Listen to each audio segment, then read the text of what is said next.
a child-friendly podcast, there may be swear words.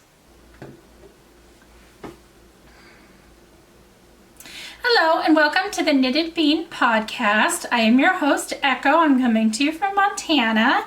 It is gorgeous and sunny today. I'll open the door and let the dogs out, so hopefully they won't bother us too much. We might, however, get a little bit of road noise from the traffic going by. I hope you're all doing well.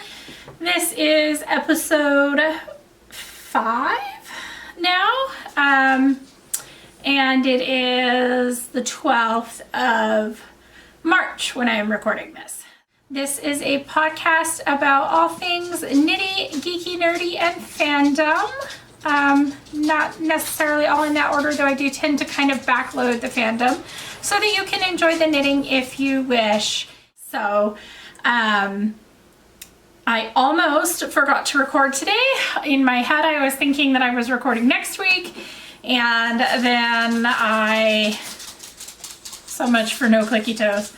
And then I was watching some other stuff on YouTube, some other podcasters, and I checked on my own page and I realized that it had actually been like 12 days since I posted my last big episode, and I was like, oh no, I actually need to record today. I like to record during the week when my husband is at work, because he is one of those people who, the harder he tries to be quiet, the noisier he actually is. So if I were to just tell him that I was, not say anything and record, it would probably be fine because he likes to play video games with his headphones on and he's fairly quiet. But if I said, I need you to be quiet, I'm recording, he would constantly lift his headphones off and be like, are you done yet? So hopefully I can get this recorded before he gets home. He's a teacher and they have early out on Fridays. And it is something like close to 2 o'clock right now. And he has about an hour commute. So hopefully I can get this recorded before he gets back. So with that said, I did put out a little mini episode in between, and I do plan on maybe continuing to do that. I have had some people say they like those, more than one person actually say that they like those smaller episodes. It's easier for them to fit into their day. And I actually had a lot of fun recording it because the editing on it was so much easier. Even though I had like a picture and screen, it just still was, it was shorter, and editing the hour-long episodes does take a lot longer. So I still enjoy them and I have a lot of fun with them, and I'll probably stick with that format. I would love to be able to offset it so that one week I do a long episode and one week I do like a shorter episode of like showing me knitting or working on a project or how I do a thing. So maybe keep an eye out for that. So first things first, I'm going to take a quick break and see if I can't make my camera behave itself.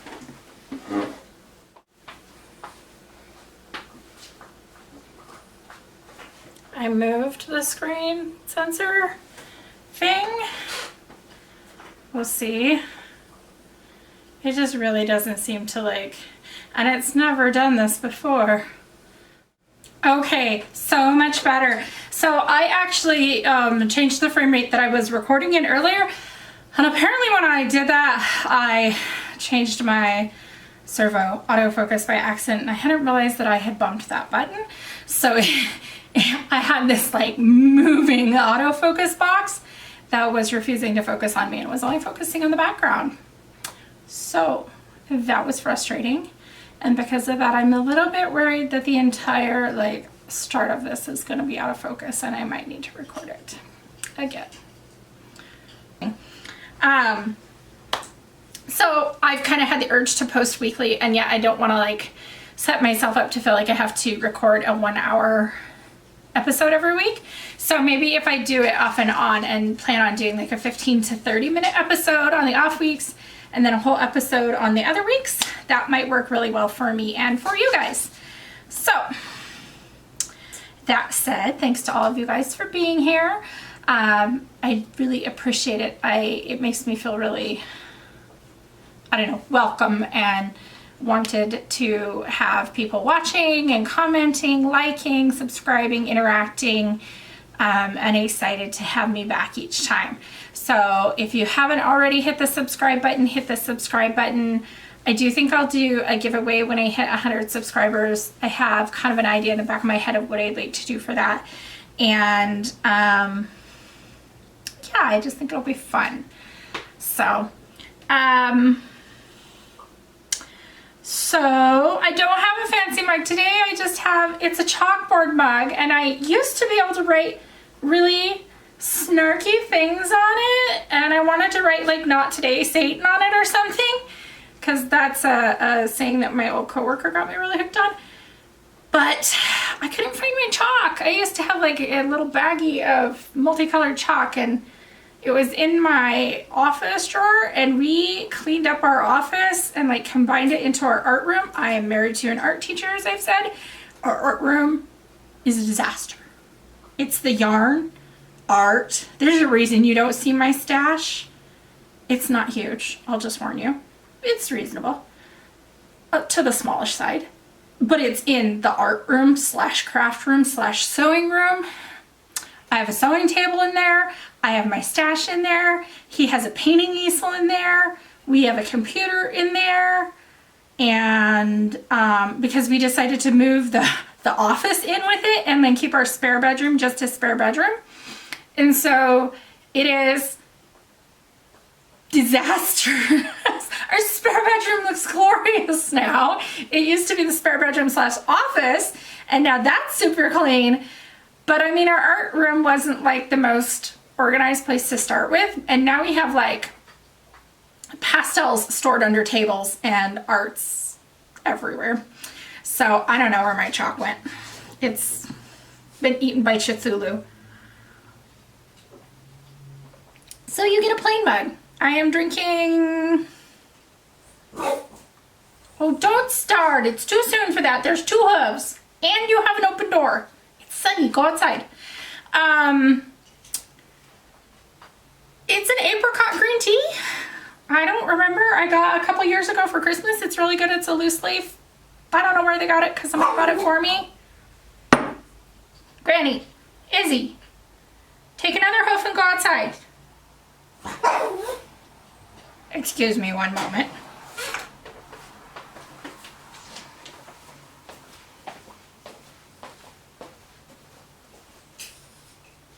Izzy, come here. Okay. One of you, take that and go outside. Let her have it, guys.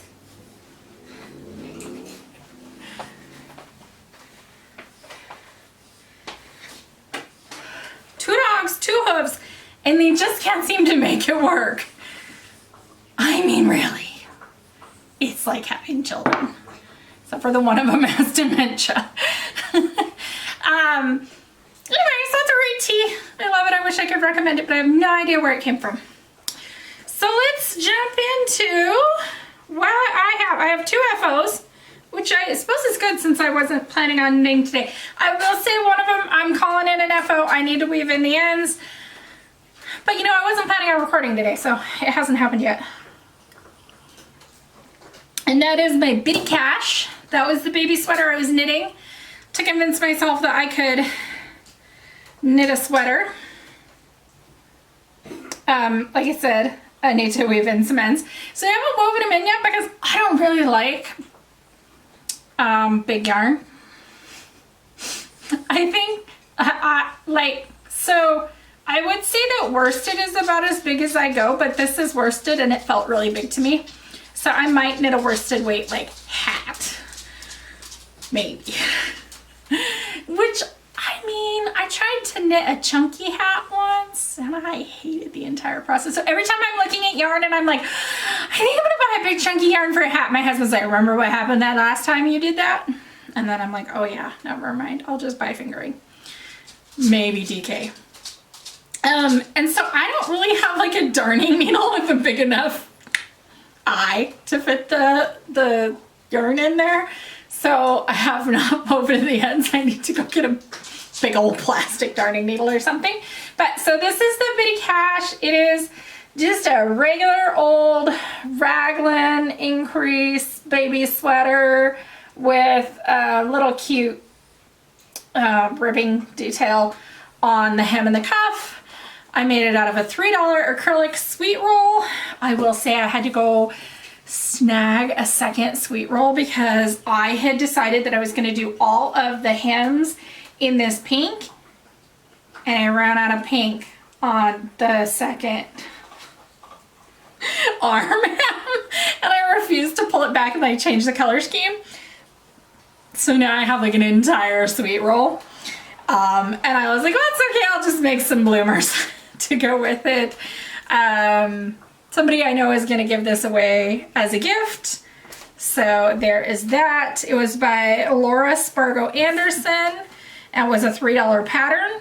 So, I mean, even if you count that I had to buy a second SweetRoll to finish the one cuff, the grand total was like $9, and it's super washable, great for baby. It was a quick knit. I think I knit it in a day or two. And I totally want to knit one for Granny, the Barker, the clickety-clackety toe girl, because she gets really cold in the winter. And I think that she would like it. The second FO that I have is still drying because, again, I was not planning on recording today. So I got all excited when I finished it last night, and I was like, I'll block this. And then it's still wet. But it fits me really good. I am blocking it on a balloon because I really wanted to make sure that I didn't stretch it out. It has a really cool crown decrease pattern, and that was a huge part of what drew me to this. I'm not usually a big cable person, but I really wanted a cable pattern hat for some reason, and so I saw this. It's a new release, I think, for March, and it does fit good, so despite you having to see it on the hat, it is in, or on the balloon, it is in Das Mannschaft Draco, which is a DK base. It's their still colorway name. It was a one of a kind that I got in my surprise bag of 300 to 400 grams of yarn that I ordered from them. And I love it. It's a great color. I do still have probably close to half the skein, maybe a little less than half the skein left over. And I am in the process of creating some mitts to go with it because I love it that much. It's so soft. When I was knitting this at night, so I tend to stay up really late at night, the house would get kind of cold because even though it's like 60 right now, it still gets down like 20 or 30 at night. My hands would be cold and I would just be like, I just want to stuff my hands in the hat. It's so snuggly. The pattern is called the Loopty Hat by Abby Knits, and it's ABBYE Knits, all one word, and I'll put a link down below. It has a doubled brim, which I really like because it seems like the brims are never tight enough. They're, you know, they always stretch out. They're never warm enough for your ears. I will say the brim is, you know, it's only like a little, maybe a little more than an inch long. And maybe some of that was my row gauge, but I think when I knit this again, because I will probably knit this again as gifts for holidays and stuff, I think I'll probably make my brim longer before I fold it and knit it down, just so that I get a little bit more ear coverage. I think when I tried it on before I blocked it, it came about halfway down my ears, and I really would have liked it more like 3/4 of the way. I don't really want it to come all the way down my ears, or it's going to be a little baggy in the back, and I don't really like that. Like, I really want a beanie. So, yeah, I have some yarn, some green DK that I think I'll make gifts out of that with. I did try cabling without a cable needle on that, and you know, on the brim, at the beginning, it seemed to work really great. And I was like, oh, this is super easy.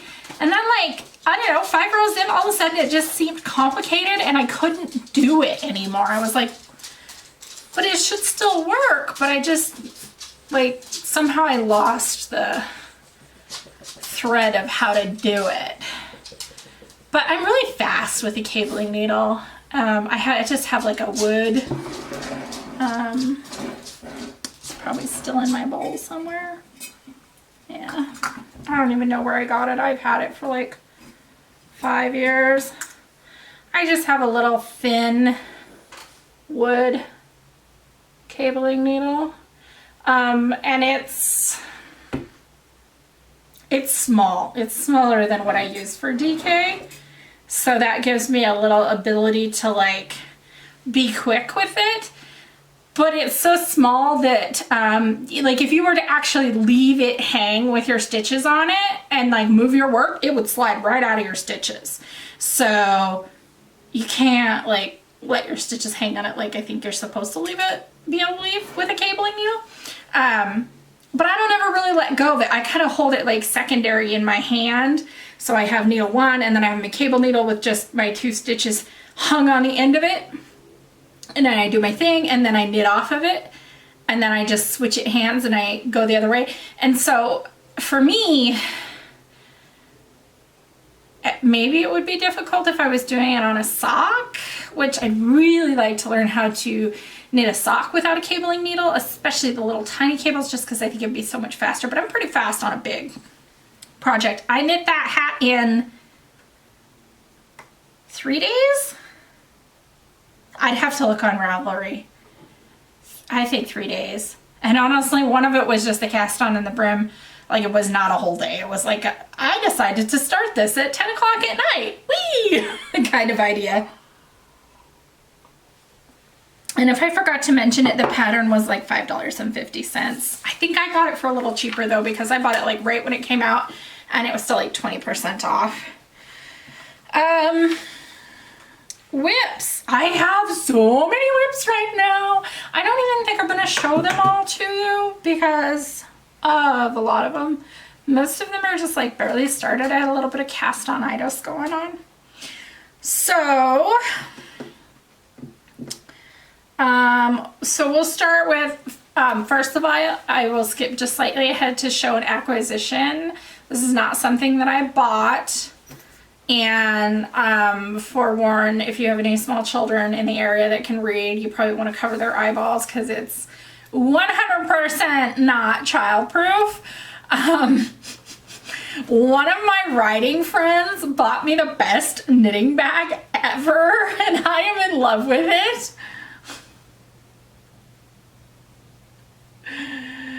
And it does say it on both sides.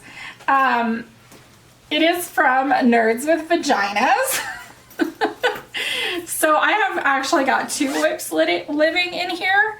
The first one is with the rest of that Dust Manchoff Draco DK. I just have barely casted on a pattern that I'm making up myself to make mittens to match that hat. And then after I cast it on last night and I went to bed, I woke up this morning and I was like, I have a lot of socks I need to work on. I should pause on those mittens because I need to finish the socks.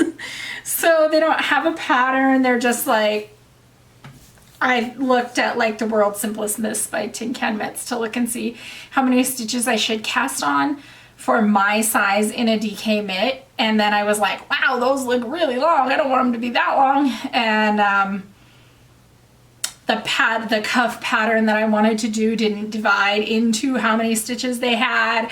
So then I like added a couple stitches and I was like, okay, so I'm gonna have this many and I'm gonna make it match the pattern of ribbing on the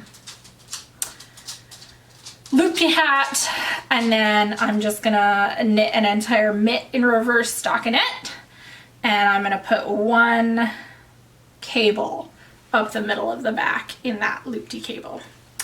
So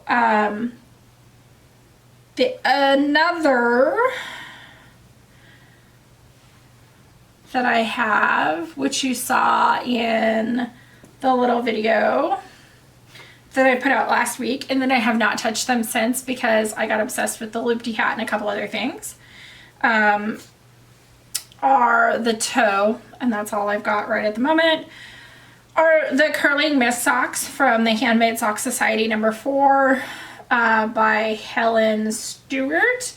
These are being made in Mountain Colors Twizzlefoot sock. And they are a really tiny cable pattern.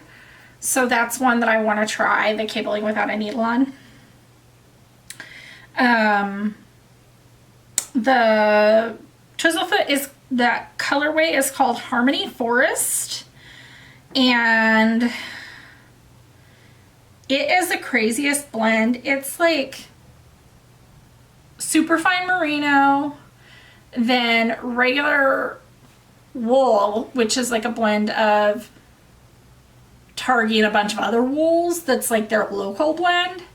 So it's like 40 some percent super fine merino and then like 20% wool and then silk and then nylon, and there might even be another thing in there too. It's just, it's a huge mishmash of things that makes that Twizzlefoot, but that barber pulling comes from the silk that's wrapped in there. So it's a really interesting sock one that I want to try. I think it'll make a really great summer sock.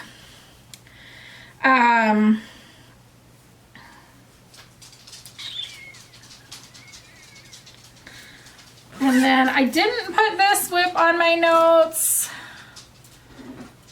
but we'll talk about it anyway. Warning, if you have not received your March Farmer's Daughter Fiber Sock Club, close your eyes now. I just started this like an hour ago. These are my March socks for the sock squad that I do. And so I just have a toe and I am doing these toe up. I haven't even got it onto my 9-inch yet. This is There Is Only Zool by Undercover Otter in Strain Sock. It's a mini. And I decided to pair it up with my, so the sock squad is Farmer's Daughter Fiber. This is Running with Wolves. That was this month's colorway. I'm going to assume that everybody has seen it because it is like the 12th. So if you haven't, I'm sorry.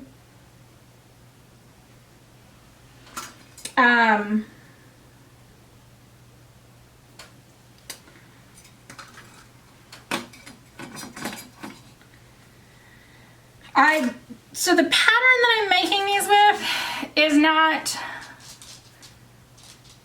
it's not a pattern yet. It is a pattern that a friend of mine is making, writing up. So I'm test knitting it for her. It doesn't really have a name yet. So I have the bits of the pattern that I need to be able to knit it. And then I'll get back to her on how good it is.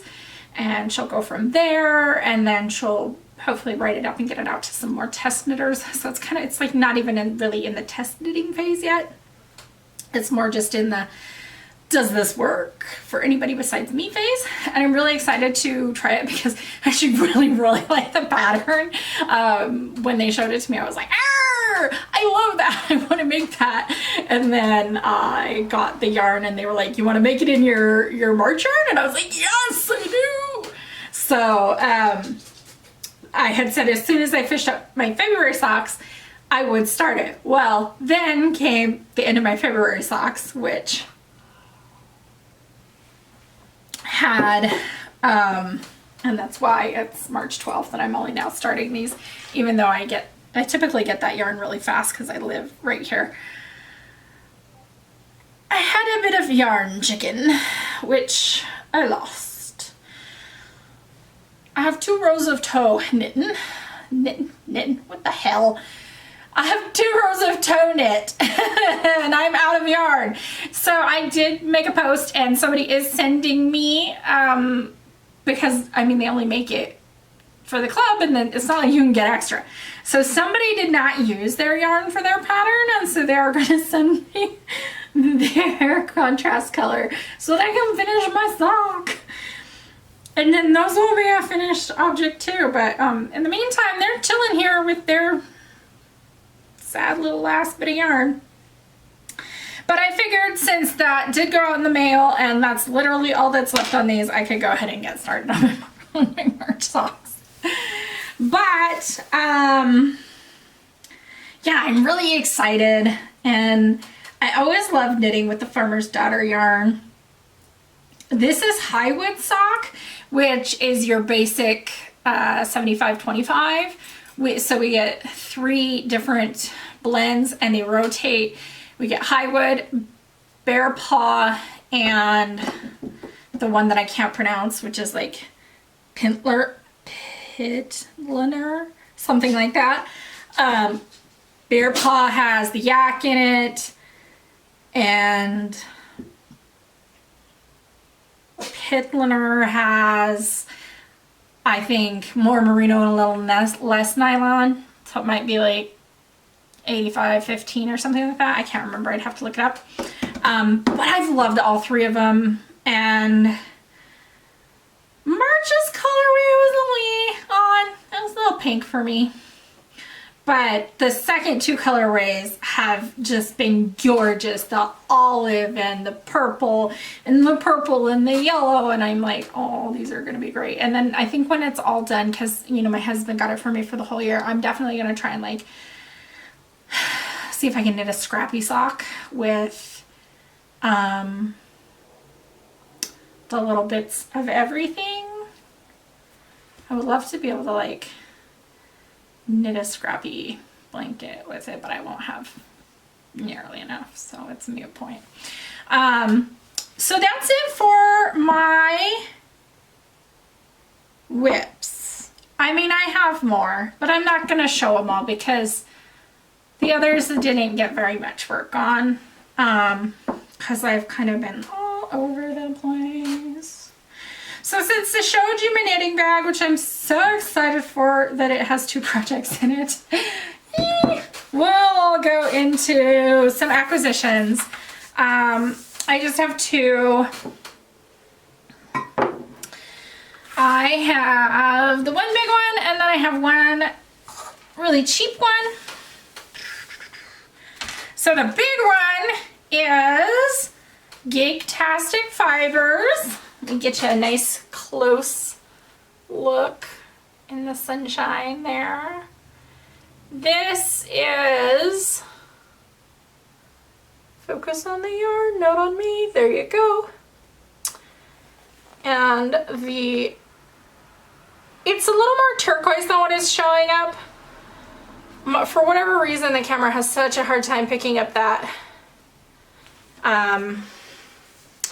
contrast toe.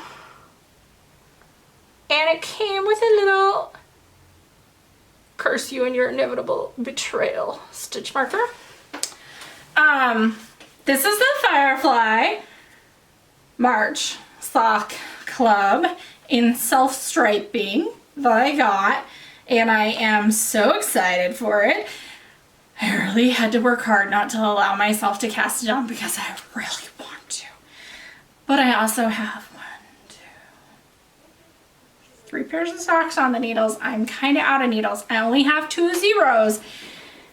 I'm doing, oh my dog. I am doing the test knit on a 1 because it's gonna have some color work. So I'm gonna wait. I'm gonna be a good girl. Next month, this is going to be like their monthly club is going to be Labyrinth, and I think I'm going to order that too because my writing partner that I make socks for is a huge Labyrinth fan, and I have at least 2 pairs of socks that I want to make for them.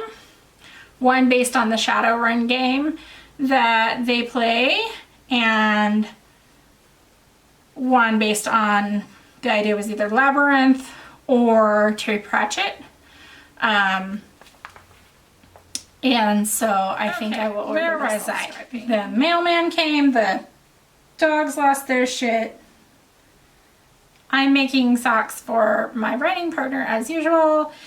Labyrinth. Oh, okay. So I did look at Labyrinth yarn on Etsy, and I found a few places that had it, but it seemed like they were out of stock a lot. And so I was really concerned that I would be able to find the colorways that I wanted, because when I make them socks, I tend to like really carefully pick colorway names that like allow me to craft like a new sock name that means something for them. And I tend to do that a lot with the socks that I make, even for other people that are gifts. Getting a sock gift for me is kind of like important. So I was just concerned that I was maybe going to have a hard time finding the Labyrinth colorways that I wanted on Etsy, and then I might have to like pick them up here and there and like hoard them over time to get what I really wanted. So I think what I'll do is instead order the self-striping from Geektastic, and that will allow me to just and have self-striping. And I don't know if my writing partner has any self-striping socks or not. They don't knit, so it's kind of a treat to get handmade socks. So yeah, and it'll be fun for me to make them. And I just really like all the stuff that Geektastic does. You should check them out. I'm going to link them below. I mean, if you're looking for a fan fiction friendly pair of socks to knit, that's the place to go. Let me tell you, if you have like, I don't know, if you have anime on your mind, if you want like a shippy pair of socks, they've got you covered. I mean, you want some Yuri on Ice shippy socks? They're over there. You want some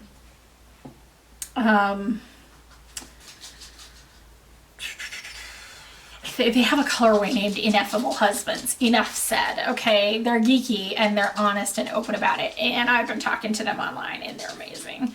So you should take my advice, tootle on over to their website and spend your money there. Also, they got the honor of being my first self-striping knit ever, which is saying a lot, because self-striping costs more, because self-striping is more labor intensive to dye. It's not put in a pot and then put in another pot or sprinkle, or, you know, that takes a lot of time compared to commercial dyeing process. But self-striping is more like paint the line, paint the next line, paint the next line on a big ass warping board. It takes time. So it's worth it. It's worth the extra $5. They also, you know, in their monthly club, you can get the not self-striping, and I don't know what that looks like. I'm gonna guess that it's probably a variegated colorway, but why not pay the extra $5 and get the stripies? So the other thing that I got to, and this was just a treat to myself, was I had spent $12 at EchoView Fiber Mill, which is a, it's what, you know, you would refer to as a local mill, only it's not local to me, but it is the mill that one of the farm to needle, so when you do the Sock Squad, they have the regular subscription, which is what I have, and then they have the farm to needle, which is where they get the yarn from a mill that got it directly from a farm. They can tell you essentially, if you wanted, you could track that sheep from the farm to your knitting needles. And so the first mill that they used was EchoView Fiber Mill. And it's not local to me, but it's definitely like a small local business. And I had gone to check it out when they did it, because I just love those kinds of businesses. And they had what they called, I think it was called a scrap bag, which on the website just showed like kind of like maybe 3 minis in a bag, and it just said essentially that it was odds and ends from the mills. So it could be minis, it could be fiber, it could be less than a mini or whatever, that they bag up and sell for $12. And I was like, you know, honestly, the bag itself looks pretty cool and I kind of want it. And I would love to get like 3 kind of random minis because I really like the fiber that they sell there. They sell a whole bunch of different kinds. Spoiler, it was more than 3 minis. I totaled it up on my scale. Here's the bag, all nice and empty. It's cute, and I'm totally gonna use it for socks. You could even like cross stitch something on it if you were cheeky like that. It was 83 grams of fiber. It was 3 colors of their lanyard yarn, which is used for like macrame, or they have a pattern for like making a shopping bag out of it. There's not enough of it there to make a shopping bag, but you could definitely, I don't know, make an interesting pot holder out of that. There was 1 mini of,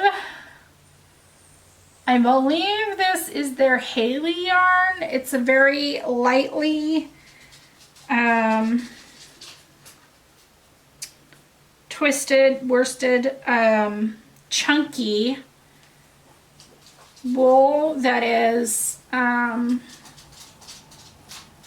be used for like hats or slippers, or like the tops of slippers, or they use it in a rug pattern. And then I got 3 minis of, and one's more than a mini. This one's more than a mini. It's like 25 grams. And then this one's a little less than a mini. It's like 14. And this one's exactly 20 of just their regular worsted weight wool, which I have plans for, along with this, which was the thing that I actually kind of wanted off of their website, and it's so hard to see. I'll bring it up a little bit closer and see if we can get some light on it. Here we go. This is a recycled bits, basically. So it is that same wool in black with bits of all the other yarn that fall off, basically. It's like the floor sweepings wound into it. So all the other colors of all the other yarn are just recycled into here. And so I think it's really cool. So there is a pattern, and I can't remember what it's called. I'll look it up. It was $3. And I definitely want to use these 4 for it to make little reusable cup sleeves for your to-go coffee cups. So that's my plan for those 3. I don't know what I'll do with the rest, but I felt like for $12 when I got over 80 grams of wool, when, you know, these, for even from their site, these skeins, a 100-gram skein typically runs about $26. I felt like that was a really good deal, and I got a cool bag. So, I also caught them at a time when they had all of their patterns on sale. So the pattern for the bag, the pattern for the rug, all those things were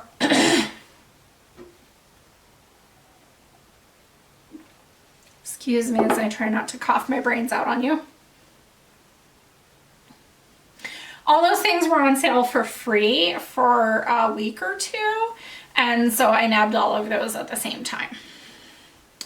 And I figured since I was taking all their patterns for free on their sale, I could at least spend a a little bit of money, and I ordered this and a gift card from them that I'll use because I like to send gift cards, and I thought it would be a good one to put in my Witcher Craft swap, which I was assigned a partner and I am super duper excited about.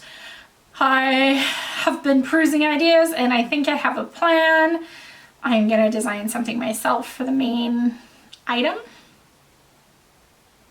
I'm gonna make something in my husband's classroom for one of the two small items. Sorry, I still kind of feel like I'm gonna cough my brain out. And then I'm not 100% sure what I'm gonna do for the other small item just yet. I have a couple ideas, but I haven't like settled on one of them. But the main item and the one small item I'm settled on. I'm pretty sure they will land well and they definitely fall within the requirements. The requirements were to make one large item. By large item, it means something that takes about 15 hours worth of crafting time, and two small items, which you could either make yourself or if you really wanted to, you could purchase, but essentially they need to be like under 10 British pounds, which I don't know what the equivalent is as of today, but I'm gonna guess it's somewhere around $14, $15. And if I can avoid purchasing them, I would like to, not because I don't want to spend the money, but because I think that things that are made are more unique and more interesting. I mean, I can buy you a postcard, or as a photographer, I can go out and take a picture. Which one's more cool? A postcard that everybody gets, or a picture that I have taken that only you receive? So that's that. I'm super duper excited about it though. I still haven't decided what I'm gonna write for the Witcher Reel of the Year. My writing mojo is I mean, I write every day with my writing partner. I guess we've moved right on into fandom here. I write every day with my writing partner at least, I want to say maybe 500 words. I quit counting it. I used to have a nice, I mean, I still do have, I just don't use it. I have a spreadsheet that tracks my words per year, per day, per month, per week, per year, whatever. I mean, I used to write like, I don't know, 200,000 words a year, easily, maybe more. I was just super productive, but like life stress and things like that get in the way, and then I'm like, I'm not so motivated.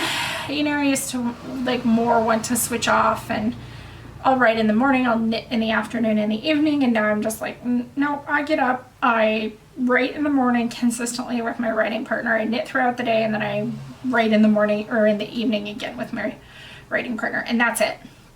I don't ever want to like sit down in the middle of the day and write, and I don't really want to write on my own things, only on things that I'm collaborating on, where there's somebody else there to keep me going. So part of that I think is, actually I know, part of that is because some of my medical problems affected my mental ability, and so I was having a lot of word recall issues, which made me feel really inadequate as a writer.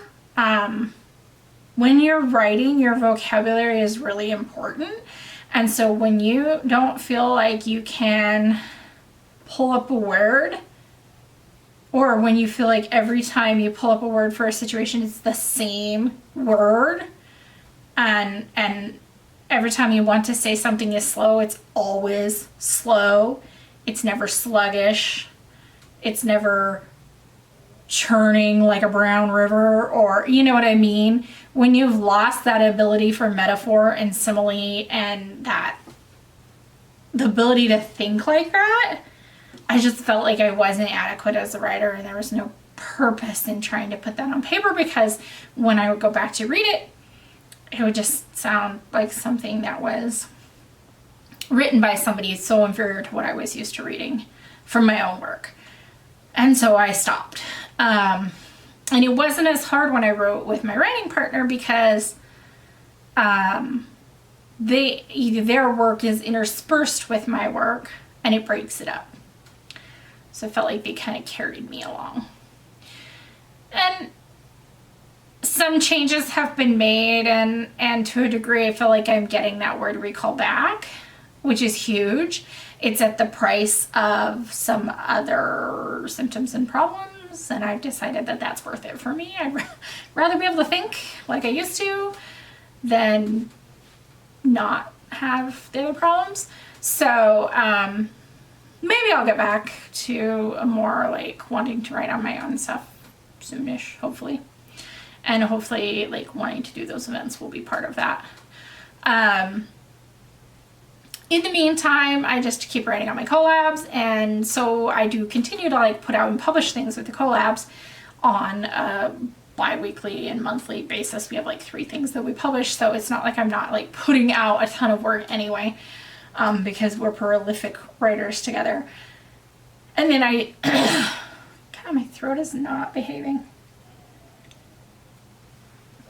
And then I read, and I enjoy the works of others in my downtime, essentially. So one work that I'm really excited about is called The Hunt for Red Flowers, which is by Quarra and Xantissa.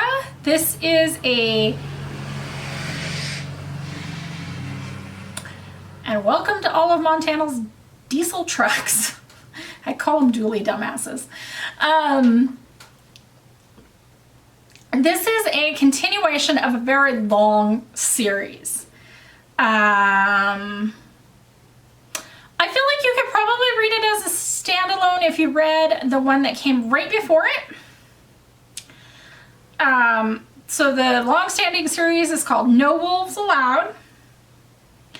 So if you read the one right before this, and then this one would make sense.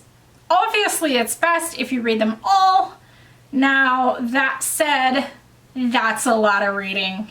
I mean, that's one of the things that I love about these 2 writers. They are as prolific as for a long time I was.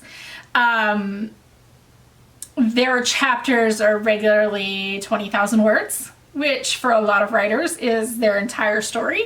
That's their chapter. And then their stories are 10, 20 chapters long. So you could easily have a 300,000 word work. It is a Witcher Castlevania crossover. And when I say Castlevania, I'm mostly talking about Castlevania the video games, not Castlevania the Netflix series, although I like that too a lot, and that has some good fic too. That said, I don't think a whole lot of knowledge about either Witcher or Castlevania is really particularly necessary. If you have some knowledge about either one, the Castlevania video games or the Witcher video games or books, then I think you're probably fine. They play really fast and loose with the canon from Witcher. I feel like they play semi-fast and loose with the canon from the Castlevania video games, but then it's been a really long time since I've played them, so it could just be that my memory's shitty.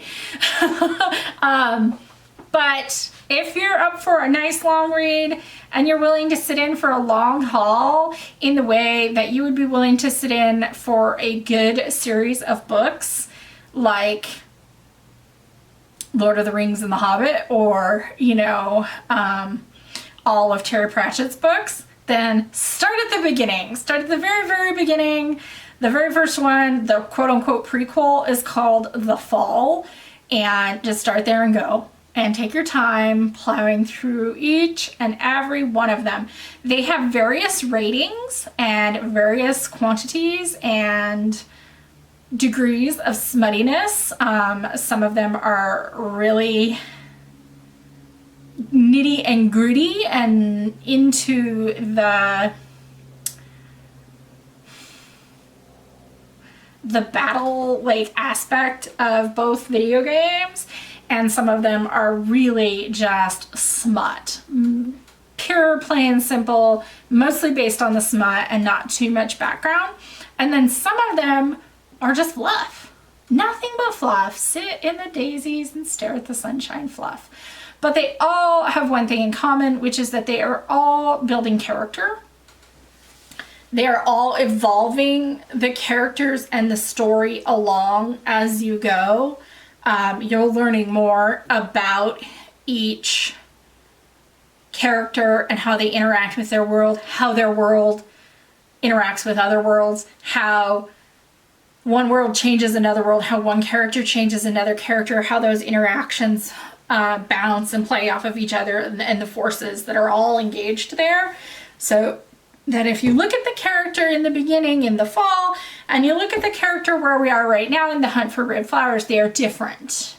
And that's what I enjoy. I don't ever want to read a serial of books or even a serial of fan fiction where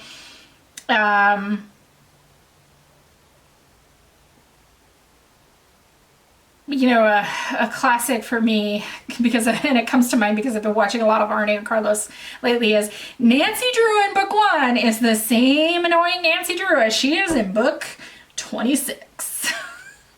Maybe she's going to college now or whatever, but personality-wise, she's the same. She hasn't grown. And Quarra and Xantissa do a great job doing that. And as writers, there's somebody that I will fangirl over, and when I run into them on the internet, I'm like, oh my god, I can't believe it's you! Which is interesting to me because I've had people do that to me, and I'm like, I don't deserve that. What are you talking about? A little bit of imposter syndrome, not sure why you're saying that to me, you know, and then they come in and I do the same thing to them. Because the writing style is so amazing and the way the two of them work together is so amazing.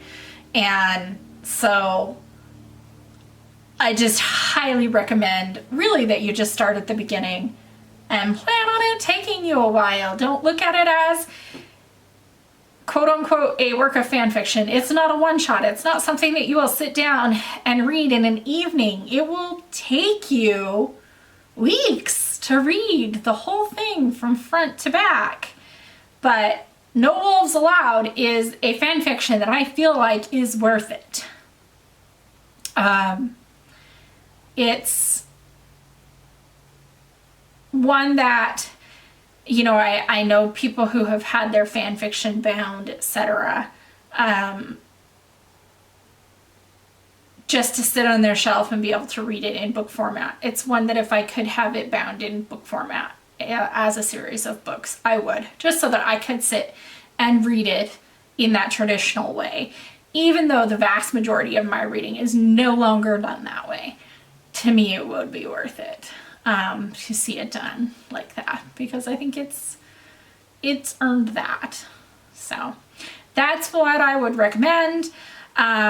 I will link it below. I think what I'll do is I'll link to the series so that you can decide if you just want to try and read the last two, the one before and then the Hunt for Red Flowers, or if you want to take my advice and just start at the beginning and look at it as a series of books and take your time with it. So that is what I've got. It's something that, like I said, I mean, in the server that I run, people get excited when a new chapter drops. They're like, oh my god, it's a new chapter, I haven't seen this in a month, you know, and it's like a book release. So that's what I would like to see people check out. Like I said, the ratings are all kind of different. They go all the way from E down to, I want to say there might be a T. Definitely M's though. There's definitely some that have like 0 zero smuttiness at all. And then there's some that are real smutty. They're good too. So that's all I've got. Let me know what you think about a mini episode covering some of like the writing tools that I like to use. I definitely have like certain websites, certain programs, etc. that I like to use when I write fan fiction. But I don't know how many of you actually write versus just read, etc. So let me know if that's something that you would be interested in or not.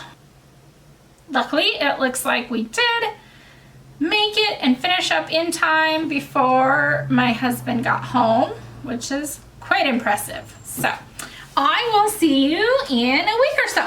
Have a good one.